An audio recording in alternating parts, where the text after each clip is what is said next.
توجہ رکھیے گا، جو لوگ گھر بیٹھ کے سن رہے ہیں، یا جو لوگ سوشل میڈیا پہ سن رہے ہیں، یا جو لوگ امام بارگاہ میں سن رہے ہیں، یا جو لوگ دنیا کے کسی کونے میں سن رہے ہیں، تو میں آج کی اس مجلس اعزا سے ایک جملہ اپنے تمام محترم سننے والوں کو ہدیہ کر رہا ہوں۔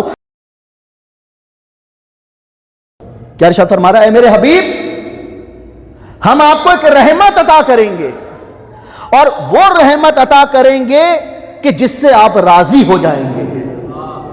اللہ اکبر۔ ہم آپ کو وہ رحمت عطا کریں گے جس سے آپ راضی ہو جائیں گے۔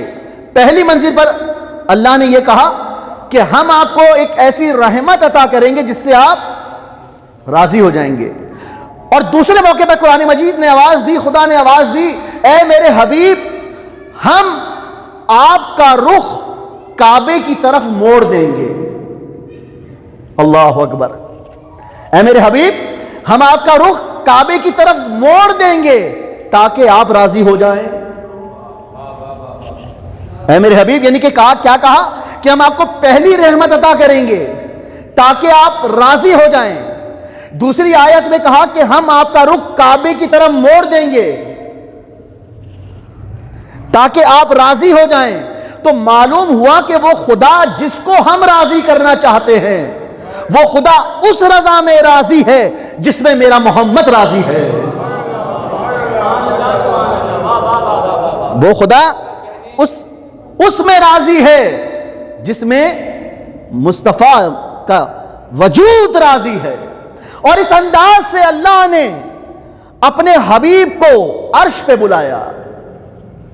میں کہوں یا اللہ، تو نے اپنے حبیب کو، موسم میں توجہ کیجئے گا کہ تو نے اپنے حبیب کو جتنی بھی نعمتیں دی ہیں وہ زمین پر دی ہیں، لیکن ایسی کون سی نعمت ہے کہ تو اپنے نبی کو عرش پہ بلا رہا ہے؟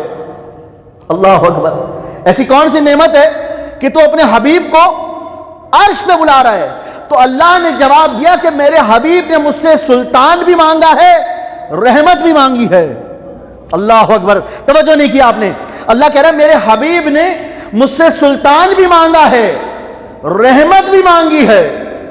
تو اب ہم نے اپنے حبیب کو ہر شے دی گھر بٹھا کر، لیکن یہ دو ایسی چیزیں ہیں، ایسی شے ہیں کہ جس کو لینے کے لیے حبیب کو اپنے گھر سے چل کر میری طرف آنا ہوگا۔ اللہ اکبر۔ کیا کہا؟ میں نے اپنے حبیب کو ہر شے دی ہے گھر بٹھا کر، لیکن اس عظیم رحمت اور نعمت کے لیے میرے حبیب کو میرے پاس آنا ہوگا۔ کیوں؟ کیونکہ میرے نبی نے کہا کہ مجھے سلطان بھی دینا، مجھے رحمت بھی دینا۔ اللہ اکبر۔ مجھے سلطان بھی دینا، مجھے رحمت بھی دینا۔ دیکھیے سامنے محترم، میں اور آسان کرتا ہوں، اور میں یہ نہیں سوچ رہا کہ اس وقت ایک کثیر تعداد مومن اور مومنات کی موجود ہے یا کتنی تعداد موجود ہے۔ میں یہ ضرور جانتا ہوں کہ جب سرنامہ کلام ہی کوثر ہے تو وجود کوثر بھی موجود ہوگا۔ تو میں کیا جملہ ہدیہ کیا سامنے محترم؟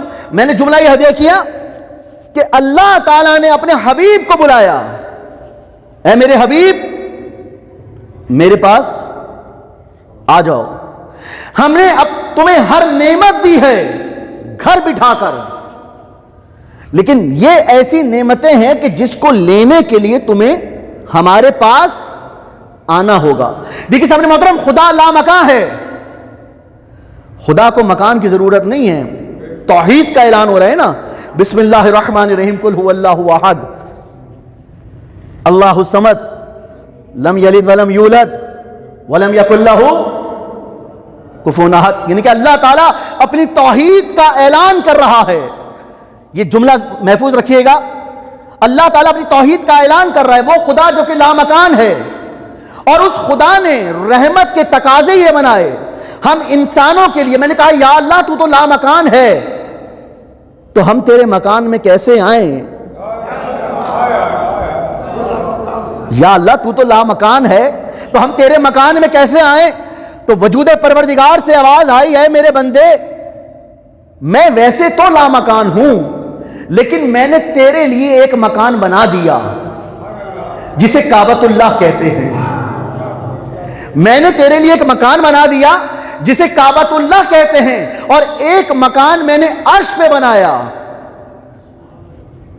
ایک مکان میں نے عرش پہ بنایا, ایک مکان میں نے زمین پہ بنایا.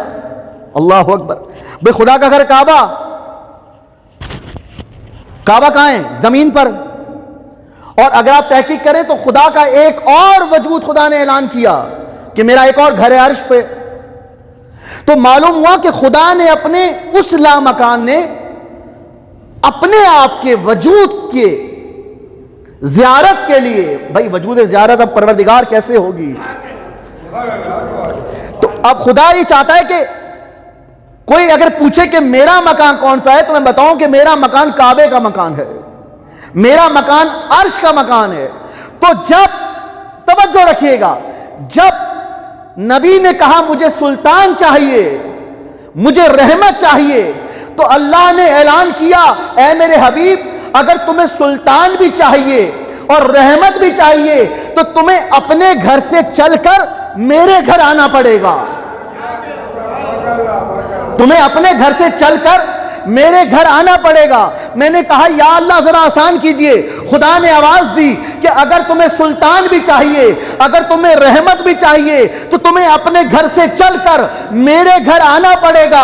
اگر تم آسمان والے گھر میں آؤ گے تو مرضیہ دیں گے, اگر زمین والے کعبے پر آؤ گے تو مرتضیٰ دوں گا.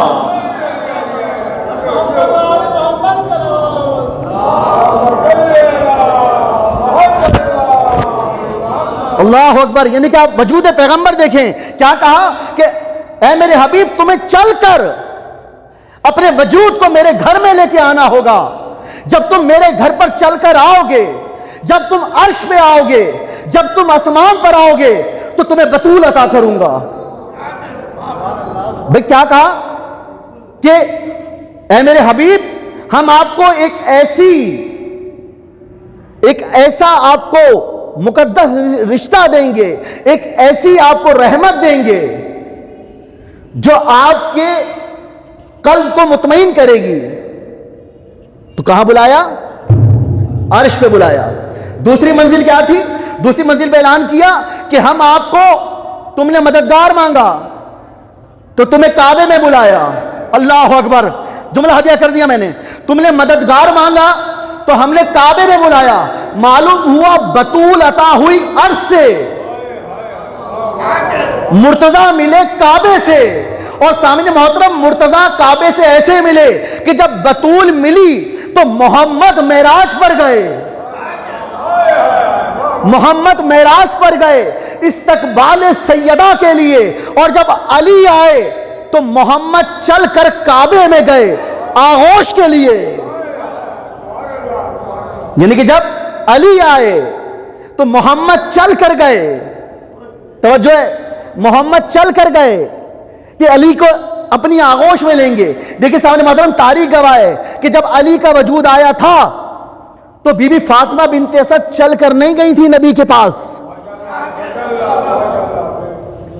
اے میرے حبیب ہم تمہارا رخ موڑیں گے خانہ کعبہ کی طرف. اللہ اکبر. مجمع ہے میرے ساتھ. اے میرے حبیب ہم تمہارا رخ موڑیں گے خانہ کعبہ کی طرف.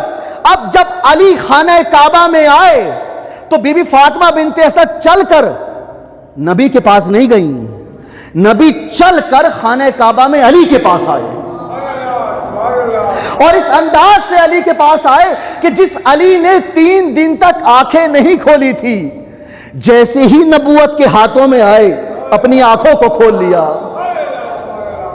جیسے ہی نبوت کے ہاتھوں میں آئے اپنی آنکھوں کو کھول لیا. توجہ رکھیے گا, جو لوگ گھر بیٹھ کے سن رہے ہیں, یا جو لوگ سوشل میڈیا پہ سن رہے ہیں, یا جو لوگ امام بارگاہ میں سن رہے ہیں, یا جو لوگ دنیا کے کسی کونے میں سن رہے ہیں, تو میں آج کی اس مجلس اعزا سے ایک جملہ اپنے تمام محترم سننے والوں کو ہدیہ کر رہا ہوں کہ کیا کہنے اس علی ابن ابی طالب کے کہ اگر آغوش رسالت میں آئے تو علم رسول کا سودا کر لیتا ہے, بستر رسول پر سوئے تو مرضی خدا کا سودا کر لیتا ہے.